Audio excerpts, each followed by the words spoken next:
I never imagined I'd be sitting here, at 30, forced to explain why my sister charged nearly $24,000 on my credit card, without so much as a warning. The air hung heavy with stunned silence, punctuated only by the clinking of glasses and the faint hum of the ceiling fan. Josephine, with that infuriating smile plastered across her face, had just announced it like it was some grand gesture. My name was still ringing in my ears, linked to a debt I hadn't authorized, a betrayal so blatant it cut through the festive atmosphere like a knife. I am Mavis Fleming, the responsible one, the unseen thread holding this family's unraveling fabric together. For 7 years, I've been the financial analyst at a mid-size investment firm, crunching numbers for strangers by day and quietly keeping my own family afloat by night. No one thanks me for the late-night calls to the utility company or the emergency transfers to cover overdue bills. Last month, for example, I swallowed my frustration when Josephine promised to pay the $200 water bill for our parents' house, but never did. I transferred the money without a word. As always, Josephine Hutchinson is different. She's the golden child, the one showered with praise and affection from our parents, Linda and Peter. While I'm balancing spreadsheets and late payments, Josephine's charm earns her free passes and indulgences. She's always been the one who walks into a room and somehow owns it, leaving me standing quietly in the background, hoping someone notices the weight I carry. I often wonder if this invisible work I do, the money, the peacekeeping, matters to anyone else. The house we grew up in and the car our parents gifted Josephine, they're both in my name.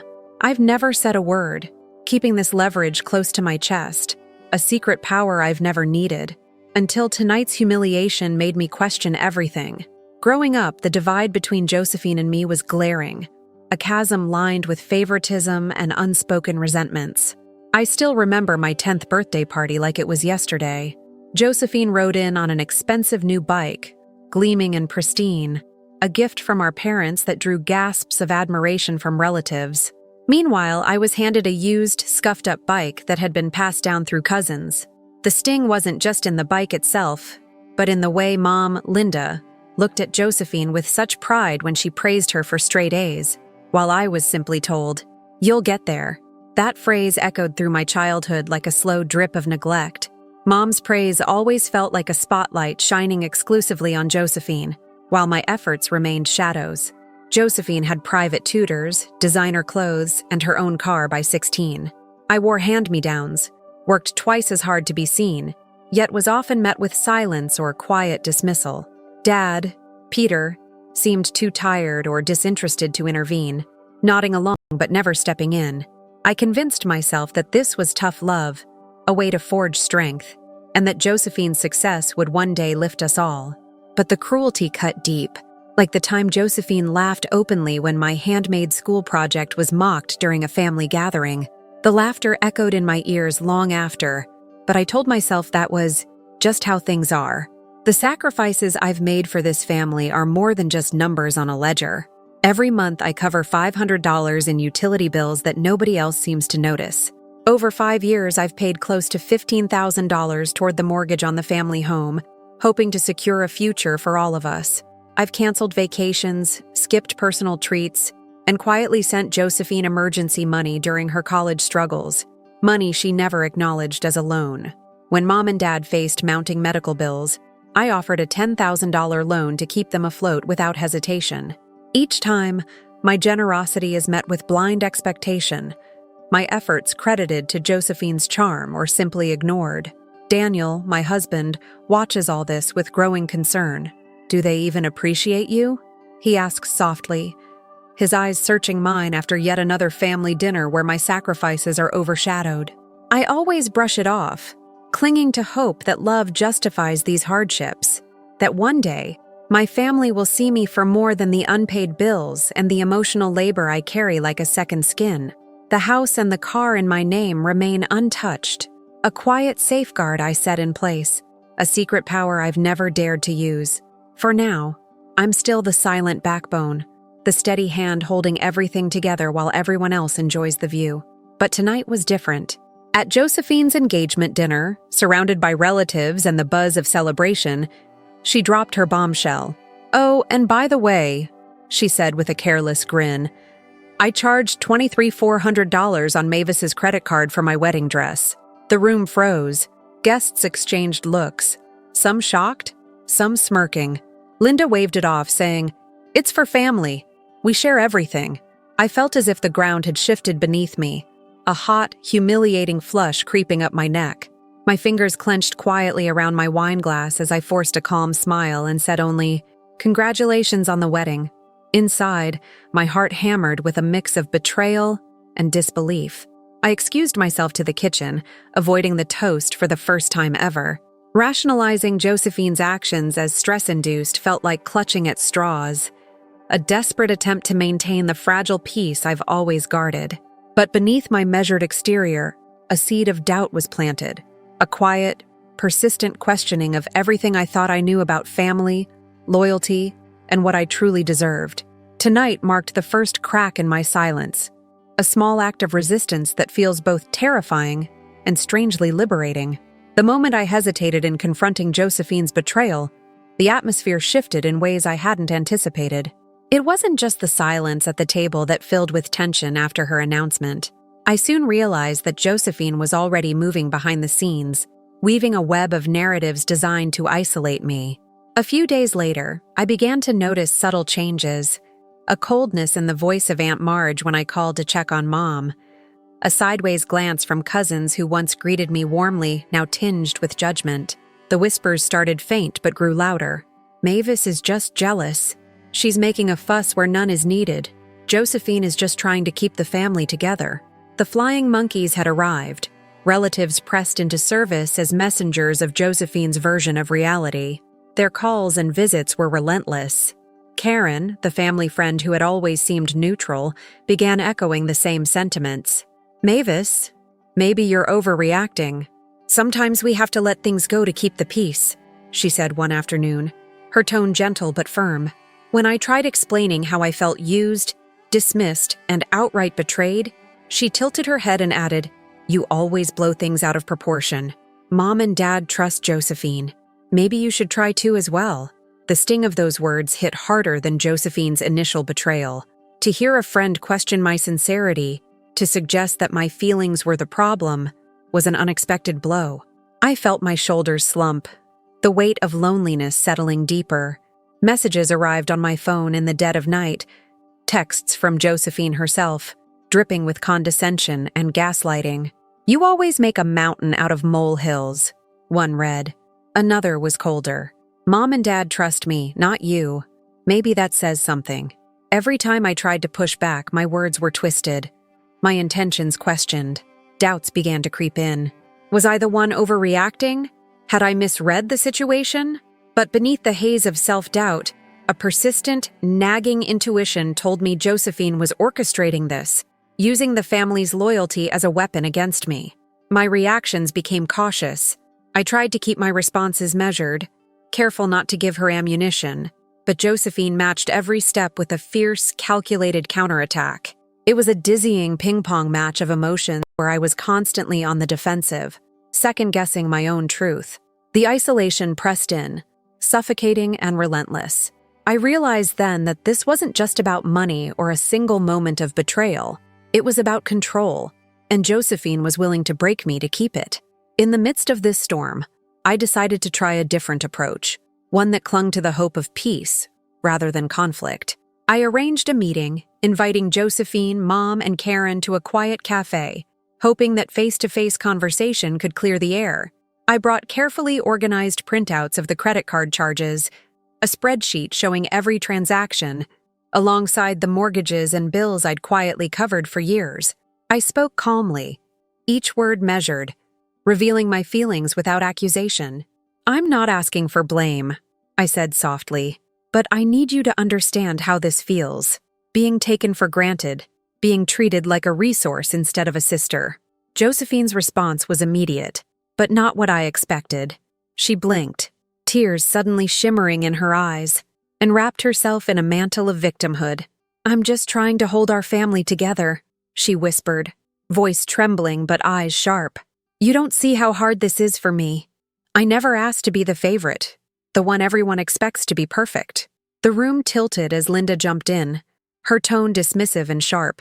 "Mavis, it sounds selfish to me. We all make sacrifices for the family, but you're making this about money and control." Karen shifted uncomfortably, trying to broker peace but clearly siding with Josephine's family unity narrative. The weight of their collective rejection was crushing. I left the meeting feeling hollowed out, my words twisted into something unrecognizable. The sincerity in my voice, the vulnerability I'd risked, it all seemed to have evaporated into accusations of selfishness and coldness. It was clear that Josephine's tearful act was a tactic, a shield to deflect accountability. Linda's dismissal was like a slap, the kind that stings but leaves no visible mark. Karen's awkward mediation felt like a betrayal, a tacit endorsement of Josephine's version of events. The possibility of peaceful resolution dissolved before my eyes, replaced by a grim certainty. My attempts to reason and communicate had only deepened the divide. Walking away, I felt the weight of being misunderstood, the loneliness of standing alone in a family that seemed to favor illusion over truth. I thought about Daniel, wondering if he could ever understand the quiet internal battle raging inside me. The calm, rational Mavis that everyone knew was fractured, bruised by the cold reality that sometimes love isn't enough to bridge the chasms family creates. The holiday season was supposed to be a time of joy, but Josephine had other plans. At Daniel's company party, surrounded by his colleagues and friends, she launched a cruel attack that shattered whatever fragile dignity I had left. It started with a casual comment, loud enough for everyone nearby to hear. "You know, some people just don't like to share," she said, voice dripping with sarcasm as she glanced at me. Then, without hesitating, she pulled out her phone and showed my credit card statement to a small circle, pointing at charges related to her wedding preparations. The words stung sharply. "Mavis is so controlling and stingy, she refuses to help the family. It's like she's trying to undermine us all." The humiliation was immediate and visceral. Whispers rippled through the crowd, eyes darting between me and Josephine. I felt exposed, like a bug under a magnifying glass. My professional reputation, years of hard work and respect, slid precariously on the edge of a knife. I saw the looks on Daniel's face, a mixture of shock and anger, and felt a flicker of relief that he understood. But the damage was done. The air grew thick with judgment and disbelief, and I could almost hear the invisible cracks spreading through the walls I'd built around myself. Josephine didn't stop there. She pressed her advantage, weaving personal financial details into a narrative that painted me as selfish and unreliable. "How can we trust someone who won't even support her own sister's wedding?" she demanded loudly. The crowd shifted uncomfortably. The line between family drama and professional boundary blurred and broken. Daniel pulled me aside afterward, his voice low but fierce as he said, "This wasn't right. You don't deserve this." Yet even his support couldn't erase the sting of public betrayal. That evening, as the party continued around me, I felt the deliberate cruelty of Josephine's actions settle deep. This wasn't an accident or a misunderstanding. It was a calculated strike aimed to undermine everything: my reputation, my standing with Daniel's friends, even my own confidence. I had always seen Josephine's charm as armor, but now I understood it as a weapon. The betrayal was no longer just a private family matter. It had spilled into my professional world, a stain I had no easy way to erase. In a final, desperate attempt to salvage what little remained of our fractured relationship, I reached out to Josephine with an olive branch. I wrote her a message filled with cautious hope. "I want us to move forward, but only if we respect each other's boundaries." Despite everything, I even offered to help with the wedding preparations, wanting to reclaim some semblance of family unity. I hoped this gesture might soften her, remind her of the sister I used to know beneath the polished facade. But Josephine's response was icy and dismissive. She ignored my offer entirely, instead mocking my cheap forgiveness to family members during her next visit. When I mustered the courage to speak plainly, stating, "I need you to stop using my resources without permission," she laughed, a cold, bitter sound that cut through my resolve. "You think I care what you need? This is family. I do what I want." Her disregard wasn't just hurtful. It was a clear signal that the line I thought I'd drawn had been trampled without hesitation. The sister I once hoped to reconcile with was gone, replaced by someone who wielded cruelty like a shield. That night, I confessed everything to Daniel, the exhaustion and despair spilling out in quiet words. I did everything I could, I told him, voice trembling but honest. The admission was both a release and a shackle. I had fought for peace, for understanding, and for respect, and all had been rejected. Yet beneath the despair, a small ember of resolve flickered. If forgiveness wasn't enough to bridge this chasm, then I had to find another way. But for now, the rejection stung like fresh wounds, and the cold truth settled hard. Some battles can't be won with words alone. The moment my confrontation with Josephine spilled beyond the fragile walls I'd built, the family's reaction was swift and brutal. It wasn't just that they sided with her, it was the venom in their voices, the way they painted me as some troublemaker, a disruptor of peace. "Mavis is always stirring the pot," Aunt Marge said on the phone, her words like ice cutting through the thin thread of hope I still clung to. Cousins who once greeted me warmly now looked away, whispering behind their hands. The isolation settled around me like a suffocating fog. Even Peter, who had once been my quiet advocate, pulled back and said with a resigned sigh, "You're making this worse, Mavis. Sometimes you have to pick your battles." It felt like a punch to the gut. His disappointment stung more than any accusation from extended family. "Am I the problem?" I whispered to myself late at night, staring at the ceiling while the house lay silent except for the soft hum of the heater. Exhaustion clawed at me. Not just physical, but something deeper. A bone-deep fatigue that gnawed at my confidence. Maybe I was too sensitive. Maybe I'd misread everything. My thoughts spun in tight circles, a dizzying blend of self-reproach and confusion. But beneath that storm, a quiet voice told me something had to change, something radical, because this pattern was killing me quietly. Daniel was my anchor through the chaos, the one constant presence that didn't waver. "You're not the problem," he insisted, his voice steady when mine faltered. "They're too blind to see you, but I see you." His support was a balm, yet even his reassurance couldn't fully stem the tide of loneliness rising inside me. After the latest family dinner where Josephine's manipulations had been allowed to flourish unchecked, I sat in the car, gripping the steering wheel until my knuckles turned white, wondering how one person could wield such control over so many. The betrayal wasn't just financial. It was a gaping wound to my sense of belonging. I was fading into a ghost in my own family, a shadow no one noticed until it disappeared. Days blurred into nights. Phone calls went unanswered, messages left unread. The walls of my world shrank until all I could see was the cold, unfeeling faces that once called me sister, daughter, cousin. I forced myself through routines at work, putting on the mask of calm professionalism, but inside, doubt crept with a slow, relentless drip. How much longer could I carry this? The sacrifices, the silent labor, the endless forgiveness. It was all unraveling, yet beneath the despair, an ember glowed faintly.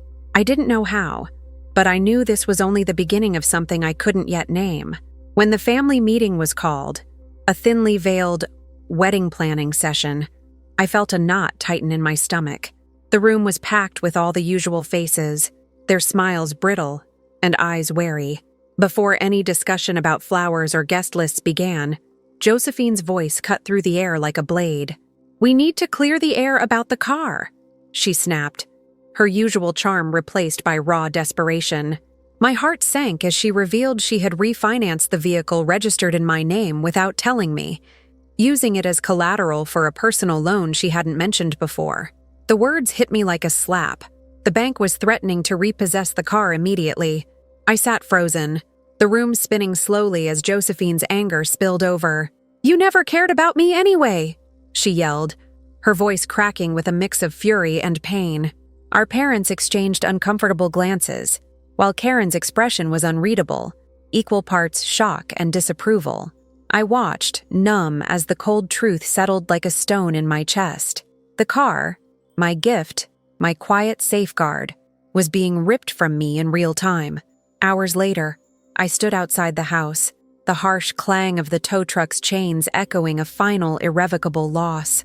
As the car disappeared down the street, so did whatever illusion I'd held that family loyalty meant something to them.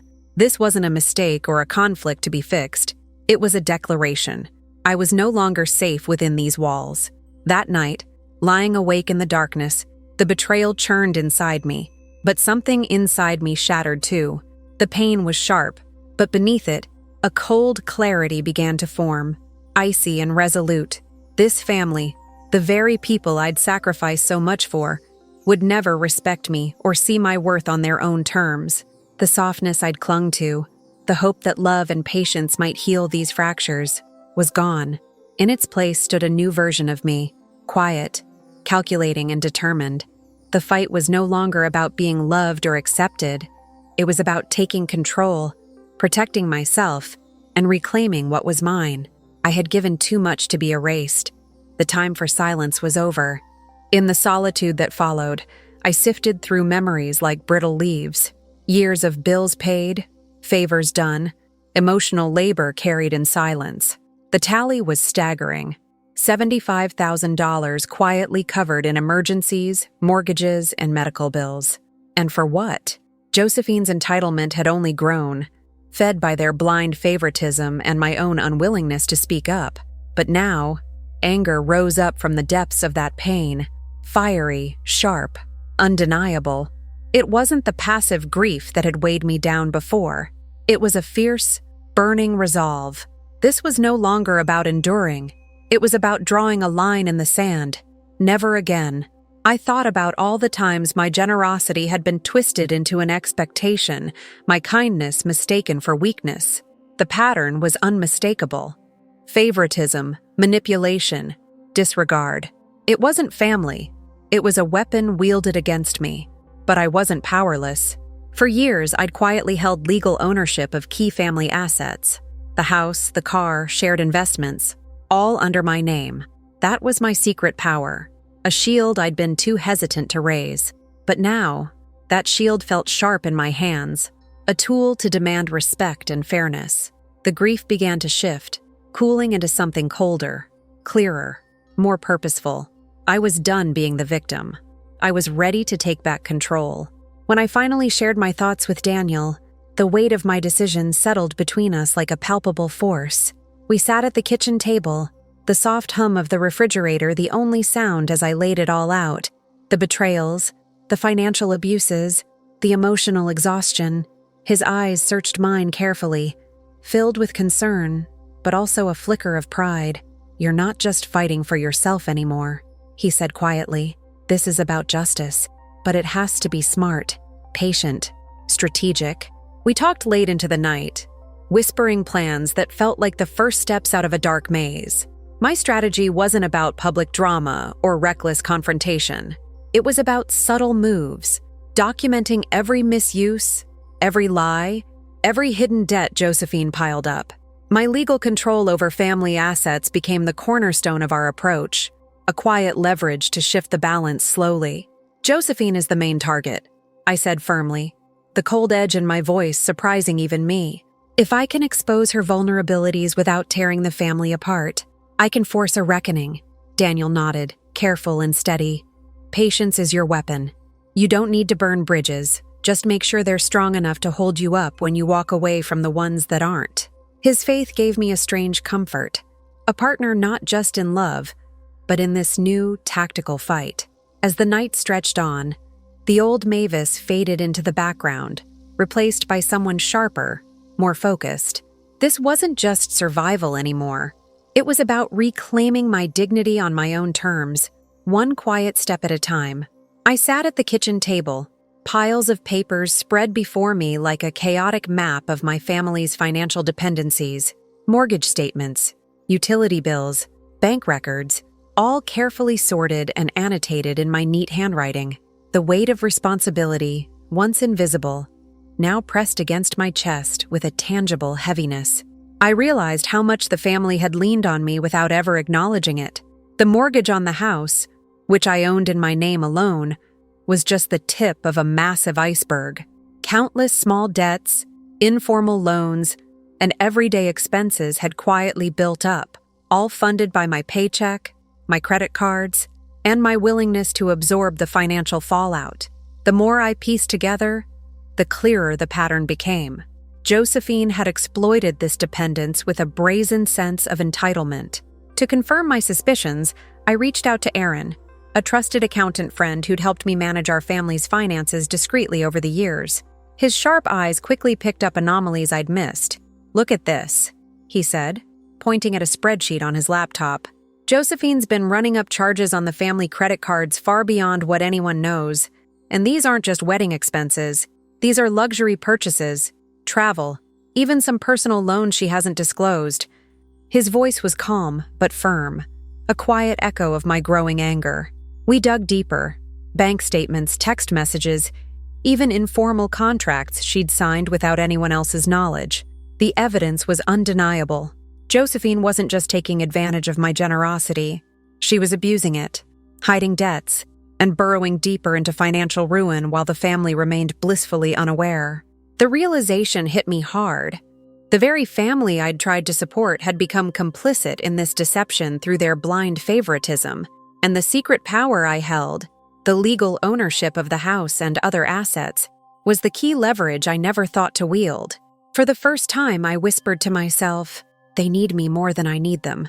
The cold clarity of that thought settled like ice in my veins. This was more than betrayal.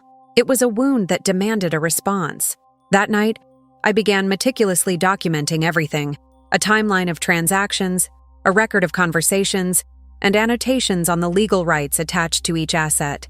The late hours blurred into early morning as I worked, my fingers aching from typing, my mind racing with the weight of what this meant. I was no longer just the victim of Josephine's manipulation. I was the holder of the family's financial truth. And with that truth came power. I wasn't naive enough to think things would change easily, but at least now I had a plan grounded in facts, not just pain or hope. As I closed my laptop, exhaustion tugged at me, but beneath it, a steady flame of determination burned bright. I wasn't going to let this continue. Something had to shift, and I was ready to be the catalyst. The next days felt like walking a tightrope. I started by changing passwords and tightening security on all our family accounts, the small digital locks ringing a quiet warning that things were no longer business as usual. Each click felt both mundane and monumental, a symbolic reclaiming of control. I contacted a family lawyer, someone with a reputation for discretion, and explained the situation without revealing more than necessary. The lawyer's advice was clear. I needed to update legal documents, restrict Josephine's access, and prepare for any fallout. It was all so clinical, detached from the emotional storm swirling inside me, but necessary. I was planting seeds of change that would soon grow into something undeniable. Outwardly, I kept my usual calm, the serene mask I'd worn for years. Family dinners, holiday gatherings. I smiled and nodded, shared polite conversation, and concealed the tension twisting my gut. No one noticed the shift in my eyes or the careful way I avoided Josephine's gaze. They still saw me as the quiet, accommodating sister, unaware that beneath that surface, a strategic battle was underway. It was a strange kind of calm, the quiet before a storm that hadn't yet broken. Daniel could see it, the subtle steel in my posture, the way I moved as if every step was measured. He said nothing, just offered a small nod of understanding. I felt like a time bomb poised to detonate, and every moment I stayed silent, I built more pressure inside. The contrast was sharp. The family mistook my silence for weakness, while I was anything but. Each day I updated my records, consulted with the lawyer, and quietly cut off Josephine's digital keys. I knew patience was my weapon now. The facade I maintained was a fragile one, but it was necessary. If I revealed too much too soon, it would only provoke chaos and give Josephine the opportunity to strike back. So, I kept my cards close, watching, waiting, preparing. The house felt colder somehow, the conversations lighter, as if everyone sensed a shift but couldn't place it. I wondered if they ever really saw me at all, or if I was destined to remain invisible until I forced their attention. One evening, as I reviewed our financial records again, a new line in Josephine's accounts caught my eye, something buried deep in the fine print of a credit card statement. My heart dropped as I clicked through years of data, piecing together the full picture.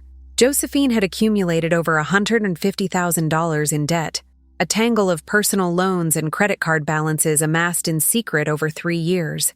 The sheer scale of it was staggering. My hands trembled as I read the details. Late fees, high interest charges, cash advances, all hidden from Mom and Dad, who believed Josephine was financially stable and responsible. The facade of the perfect daughter shattered, revealing a desperate woman drowning in her own lies. This discovery explained so much: the reckless spending on my credit cards, the refinancing of the car without telling me, the frantic calls for money masked as emergencies. Josephine's entitlement was not just arrogance. It was desperation cloaked in privilege. The family's blind favoritism, their refusal to see beneath her polished exterior, had enabled this dangerous secrecy. I felt a surge of righteous anger mixed with a strange sadness. She wasn't just manipulating us. She was trapped in her own financial ruin, dragging the entire family into the abyss without anyone noticing. And I was the only one holding the lifeline. This revelation didn't just justify my plan, it made it urgent. I sat back, exhaling slowly. I had to act, and fast. The next morning, I began the first phase of my quiet rebellion. I stopped paying the utility bills, a small but significant withdrawal of support that sent ripples through the household. The phone calls from Josephine came immediately, desperate and demanding. "Mavis, please, I need you to cover this," she pleaded one afternoon as I sat at my desk, the sound of her voice grating against my resolve. But this time, I held firm. "I'm not covering anything you haven't asked permission for," I said calmly, my voice steady despite the storm inside.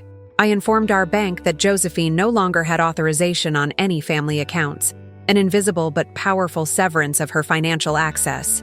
The signs of trouble surfaced quickly. Late payment notices piled up on the kitchen counter, tension thickening the air at family gatherings. But the others still didn't connect these failures to me. I watched Josephine's facade crack under pressure. Her calls went unanswered, texts ignored, her usual charm replaced by frustration and anger. Creditors began calling, their voices sharp and unforgiving. It was the first time I saw her vulnerable, the golden child stripped of armor. Daniel noticed the change too, admiring the quiet authority I wielded behind the scenes. "You're stronger than you look," he said one evening, his words a rare compliment that warmed me. Maintaining my composure was key. I refused to engage in drama or confrontation, choosing control over chaos. The family's equilibrium was shifting beneath their feet, and I was the unseen force directing the change. The first ripples had begun, and though the storm was still distant, its approach was inevitable. I felt a strange mixture of relief and anticipation. For years, I'd been the silent provider, the invisible caretaker. Now, I was the one holding the reins, ready to steer us through the upheaval, whatever it might bring. The quiet battle had begun, and there was no turning back. The air was thick with a strange mix of anticipation and unease as the family gathered in Peter's living room.